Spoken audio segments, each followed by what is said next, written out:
You're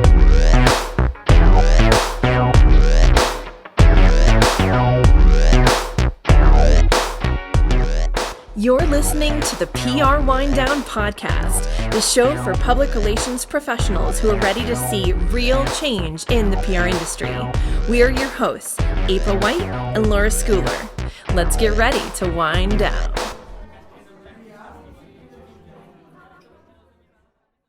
Laura Schooler. April. What's going on? Oh, I got sung to. Oh, did you see my opera client? The big story I got him? Wait, tell me again. I'll show you. This might be backwards. Oh my God. Philadelphia Style Magazine. Wow. Ben Taylor, he is beautiful. He is beautiful. He's also, I'm like, oh, hi Ben, hi, totally. Hey Ben, hey. Yeah. When are you introducing us? I know, that's my cousin. I put it on Facebook and my cousin was like, hook a cousin up. I was like, he's also my married client, and he's also like 32 or 4 years old. So that part doesn't bother me. Well, my cousin's older than me, even so. No pun intended. That's the April issue. I'm very happy about that. He's really interesting. He was a deathcore metal singer, and then his mother convinced him to go to Italy to learn opera, and now he's an opera singer that sings all over the world. Like, I mean, big deal, like Lincoln Center and Europe and everything. Yeah, that's incredible. Okay, also serious question: how do you sing death metal? I think it might be the. I understand, but how do you do that? Like, how is there a technique that you don't hurt your voice? There has to be, or you'd be dead in like a week. Yeah. Like, I've never understood it. Like, I can't even, when I try to recreate it, I can't. I know. Well, maybe there's a reason why men do it. You did a good job. Thanks, but my throat hurts just from doing that. Does it? Yeah. So anyway, that was my exciting news of the That's weekend. Very exciting news. I like that a lot. Congratulations. Thanks. I've got so many great opera singers and magnum opus artists that represent all these opera singers, and I'm hammering away trying to get that kind of stuff for others too. Very cool. I love that. Well, my news of the weekend was that I was trying to get all my tax documents together, so that's not nearly as exciting. So let's go with yours. I already got my tax returns. How about that? I'm sure you did. I did, like. Sorry, did the annoyance show on my voice? I mean, I don't do. I mean, I pay an accountant, but no, I understand. So do I. I'm sure you do too. Yeah. No, there's no way I can do them anymore. I used to do TurboTax. Oh yeah, I stopped many years ago. Even before it was that complex, I just I forget it. On that note, should we let our guest in? She's in the waiting room. Okay, here comes Julie. Hey, Julie. Hi, how are you? Good. How are you? I'm doing great. So nice to meet you. Good to meet you too. And thanks so much for having me on. It's a pleasure. I have this weird feeling that we've met before, but I don't know that we have. Have we met before? You know, your name is very familiar, April. Like, I feel like I've seen you. Like, I'm like, are we already friends? How did this happen? I don't know. Are we connected on LinkedIn? I should have looked before we did this, but I didn't either. So anyway, let's pretend that we are. I have no idea, but you look very familiar. And I feel like we must have worked together or met at some point because it's like this very strange feeling. Are you in New York? I was. That's another story. It's another story that we don't have time for. Yeah. So today's guest is Julie Livingston, and she is the CEO of Want Leverage, who specializes in PR and LinkedIn marketing. And today we are going to talk about her top 3 tips to help PR practitioners leverage LinkedIn more effectively, which I think we often leave out of the mix entirely or leave to the social media people or whatever, right? So welcome, Julie. Excited to have you. Oh, it's great to be here. And so with that, I'm very curious. What are ways that PR practitioners should be using LinkedIn that they're not? Well, you know, I've been in public relations for more than 3 decades. So I recently, I'm going to say within the last 3 or 4 years, really started boosting my own profile on LinkedIn as a means of looking for new business and increasing my own visibility and credibility. And I realized that this is like an untapped PR tool. LinkedIn is a thought leadership platform, and it's an ideal place for you to showcase that you're a subject matter expert and industry authority. And it's also a phenomenal platform in which to promote and merchandise any of the media placements that you've garnered. Because I'm also finding that with my current clients, when I do get media coverage on their behalf, if they've written a byline or I placed them, they're, gotten a testimonial or a quote somewhere, that posting that on LinkedIn, and I'm going to talk about where to post it on their profile, it leads to more media coverage, because I'm finding that journalists are increasingly surfing LinkedIn for subject matter experts. And this has been going on for the last couple of years. My clients are getting more podcast interviews. They're getting print interviews. I personally was contacted by somebody at Morning Brew to have me on as a spokesperson. So, I mean, and they found you on LinkedIn? Found me on LinkedIn. Yeah, it's very, I've seen very interesting, happen. April. The media hit that I just showed you, my opera singer guy, I put it on LinkedIn, and it's gotten a lot of, not a ton, but a lot of, interaction. Oh, interesting. And I find that the things that I post like that have people that are very people focused things, because a lot of people are putting on, I don't know, I see a lot of very technical type of thought leadership or very in the weeds businessy sort of stuff, and I don't know, that sort of bores me. So when I have something, which is not always, because I don't have a lot of like consumer clients, I'm more on the B2B side, but when I have something like the opera singer and I put it up there, people are really get engaged in that kind of thing on LinkedIn. I try to keep it business, but keep it like the consumer business sort of thing. I think there are a couple of ways that I'll suggest that publicists can really use the platform to promote their clients' thought leadership and authority. Because oftentimes I find that my clients let their LinkedIn profile languish a little bit. They're not always updating it. And I find that when you really are cultivating the profile, you're going to be found more often and recognized more often as a subject matter expert. So really make sure that the profile is updated, meaning the headline, have a professional headshot, but also use that background in back of the headshot that is prime real estate. So that is a great way to promote that you may be a conference speaker or an expert on a particular topic. In a very professional way. I mean, don't make it look cheesy, but use graphics effectively to communicate that. You might even just use a photo of the executive at a podium or giving a media interview or on television. That's a great way to say, I'm a spokesperson, right? I'm an expert. But beyond that, in your profile, you can feature media coverage that you've secured. So you can do that if you have switched up to LinkedIn creator mode. You have a featured section, which is sort of like a theatrical marquee. And I love it because it's literally like you can feature, I think, 3 or 4 things at a time. There are like different tiles. I have 4 things on mine right now. So yes, I was wondering how many. Yeah, I mean, I'm constantly updating my clients' featured section to keep it fresh and keep people come back and look, see what's new. So the featured section, you could add media coverage to. Then under work experience, you could add a subsection called media and add the placement there again. I like repetition because we all know we scan, right? We scan the profile. Yeah, we do. You want to make sure people see the media coverage no matter where they look. So put it in the experience section and then scroll down and add a publications section. Now, LinkedIn, for some reason, has kept the publications section a little on the boring side. It doesn't have graphical features yet, but I still put any media coverage there too. I'm looking at it right now. I don't see that. It's that part, like under experience. Under experience, you can add, like if you click on the pencil icon. Yep. And it's a great way. I found it. Wow. Found it? Okay. I didn't know about easy. that. It's so easy. It's kind of, LinkedIn has a lot of these hidden features that you may not know about. That's great. The other thing that I suggest to publicists to don't forget about are LinkedIn Lives and the new feature, LinkedIn Audio. Mm. So I encourage clients who are thought leaders or who want to position themselves as thought leaders in their field to do some live broadcasts. Many people might be more familiar with like Facebook Live or Instagram Live. Well, this is the same kind of thing, except that it's on LinkedIn and you have more of a business audience.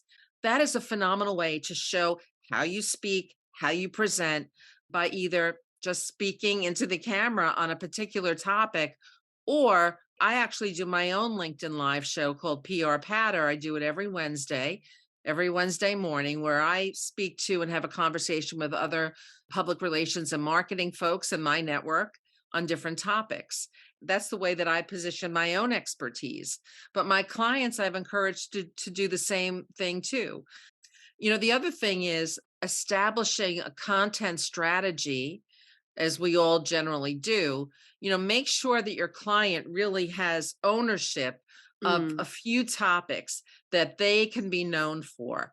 If their content on LinkedIn is consistent on those topics, and then I use the hashtags that will help them to get found. Again, help them to get found by journalists who are looking for subject matter experts on, I don't know, compliance, legal issues, manufacturing, the arts, culture, company culture, HR, all the things that we're promoting. Make them searchable by having your clients use the right LinkedIn hashtags. You should do a search first to see how many followers it currently has. And I usually go with those that have more than 10,000 followers. I would say pick 2 of them that have a very large following, and pick one that is a little more niche-y, like, executive women, for example, I think has maybe 15 or 20,000. Over time, you should be able to get an idea of, what's gaining traction. It's very interesting. Julie, I'm curious, this is a little outside the scope of what we initially said we were going to talk about. So sorry, I'm throwing you a curveball here. No problem. But I'm sure there are a lot of freelancers in the audience, as well as agency owners like myself. How have you been able to use LinkedIn for biz dev purposes, like for finding those clients and networking, et cetera? How do you do that successfully? Because I feel like it's a little bit of this uncharted territory where you waste a lot of time, but I'm sure there's success to be had. So what are some tips there? It's really developing your own content strategy for LinkedIn.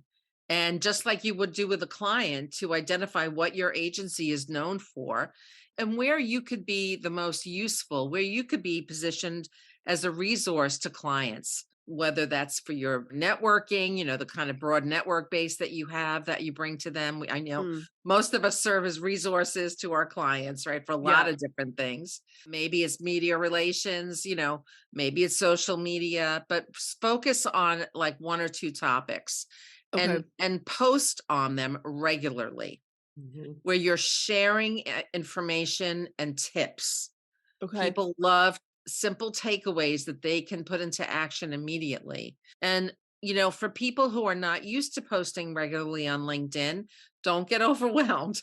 I know it's like another thing to do, but start with 1 post a week, building up to 2 on consecutive days. And then try to do 3 days a week. I like to do 3 days a week. Make sure that one of those days is a Wednesday. Wednesday is the most highly trafficked day on LinkedIn. And try to post during what's called the golden hour, which is usually in the morning in your time zone, usually between like 9 and 10:30 in the morning. Okay, interesting. Very cool. And to try to start getting noticed on LinkedIn, a great way, first of all, continue to build your following. Right? So constantly expand your contact network. It's like watering a garden and watching it grow. So do that, continually make new contacts and connections, go through second connections and try to become a first connection to people. So you're always building your contact network. And just post regularly. And then also comment on other people's posts. I do that with journalists sometimes who I'm trying to follow and get myself on the radar, because we all know getting on the phone with the journalist now is almost impossible, right? It's all pretty much done through email or texting. Right. So a great way is to watch what journalists are posting on LinkedIn and then post comments, but substantive comments, not like, oh, I love your post. Right. really show who you are Yeah. by adding to their conversation, by presenting a new resource, really stand your ground so that they're going to recognize and notice you. Mm, I love that. Yeah. Okay, I have a choose your own adventure question for you. It's Okay. I'm so I'm going to ready. give you 2 questions and you can choose which one. Question 1 as an option. What do we not ask you that we should have? Question 2 as an option. What questions do you have for us? Well, one of the things I'd like to see more of is experimentation on LinkedIn. I Hmm. think that people can be a little reluctant and maybe a little fearful of Hmm. putting themselves out there on a business networking platform. First, it's important to remember that LinkedIn is not Facebook, and there are executives, and it's so cringeworthy, but there are executives that put, tons of family photos and they post about their thoughts and dreams and all that. Forget it. That is not for LinkedIn. Right. However, once in a while, it is nice to put a personal photo on Yeah. and give it some context. Those do get a lot of traction, but I would not make a regular habit out of it. I'm also I put curious. something about my father Oh, and it got more traction than almost anything, but it was because I got him the that article. article. Right. That's I got my different. dad in the That's still in the related paper. to your profession. Totally. So, Yeah. I melded my personal life with my job and Yeah. it totally went bonkers. You can. And one of the things that I always tell my clients on LinkedIn, I want them to warm up their profile a little bit, Yeah. show their human side. People, first of all, want to connect with other humans, other people, Mhm. not like, they don't want to connect with a resume. Right. That Your sounds like everybody profile, your else. profile should really include something about you so that people can see your spark and your uniqueness. Mhm. Yeah. Yeah, The I one agree. the one thing I also want to mention is that once you have gotten media coverage, really promote it on the platform and don't forget to tag the outlet and the journalist Mhm. because, that's like a virtual thank you. And they really do appreciate that. It helps to build their following too. Yeah, I love that. How do you feel about when professionals post politically charged things on LinkedIn? I think it depends. I think you have to be careful. And look, that's why a lot of our clients have us, right? They have a publicist who they can go to for strategic communications counsel to kind of think about what you're going to post before you put it out there. Don't be emotional about your LinkedIn posts. Think about it. Take a breath before you actually go out there because you will have to answer to people. Yeah. So I'm going to say, I say it depends because it depends on the issue. If it's an issue, I don't know, like Roe v. Wade, and Yes. your company has already taken a stand about Mhm. women's rights and diversity inclusion is another topic. Well, then it might be very appropriate for you. If it's in line with your brand values, it might be very appropriate for you to go out on LinkedIn with something. But if you do, watch your language, make sure it's professional. Yeah. Always include some kind of call to action at the end of the post, like a question, so that's a real engagement tool. It's a simple thing, but people always forget it.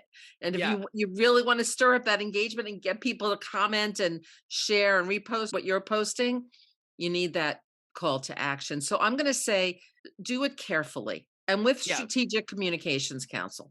Yes. Very good advice. Okay. With that, I think it's a mic drop.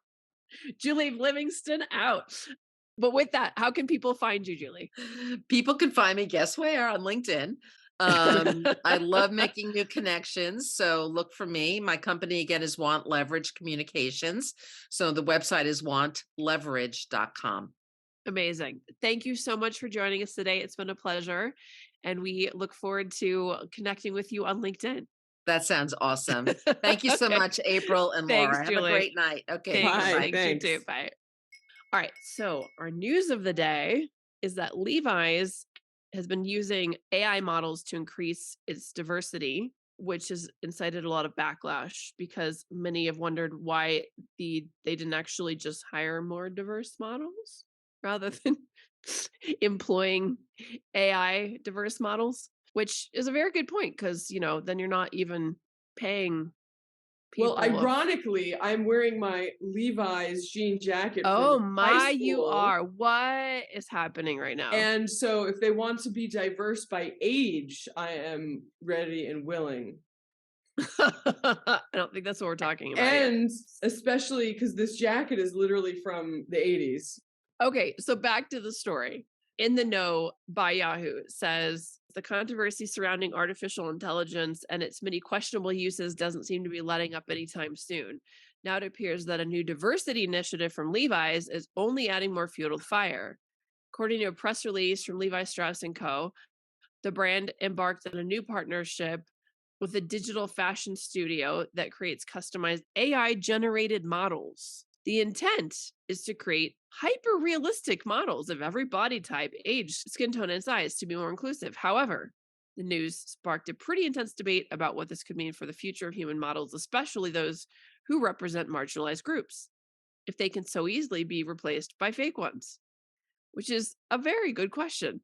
And the people in these ads look very realistic, which is also kind of creepy. That does actually raise some questions, though, about the future of modeling, right? And what are they going to do? And then, I mean, why not the future of acting? Why hire an actor and pay him or her millions and millions of dollars when you can just create a person, put them on the big screen? It's a little different because there's going to have to still be an emotional response, dialogue, like there's timing. That's a lot more complex. Can't you chat GPT it? Like have this person act like Tom Cruise in a movie about, the second coming of Jesus in the ocean or something.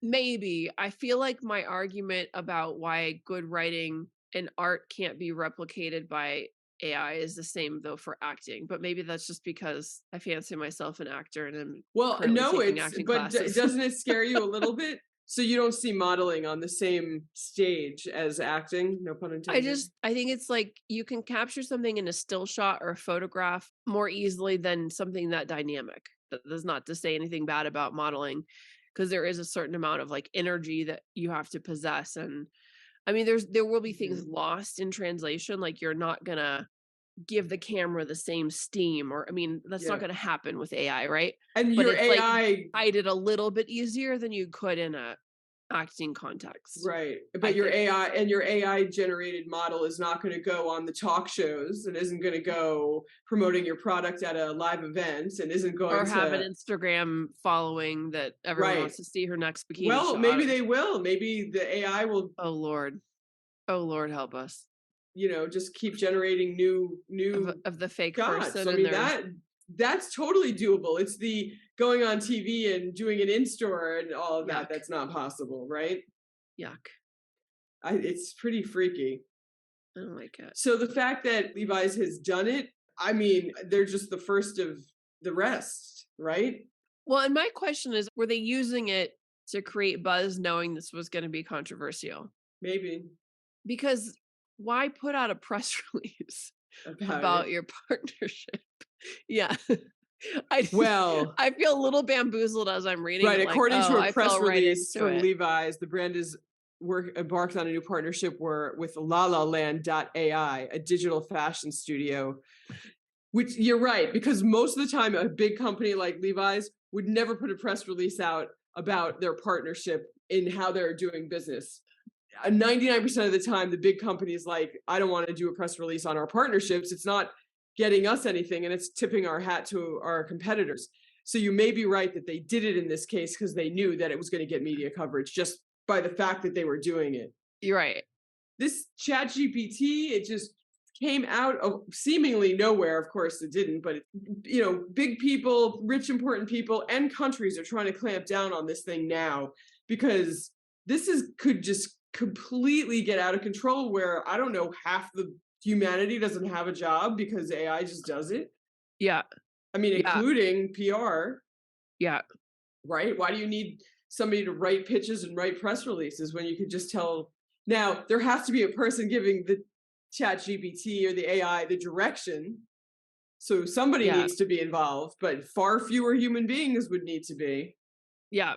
It's a crazy time. I mean, in the press release, they end it by saying that the diversity plan doesn't just end at AI models.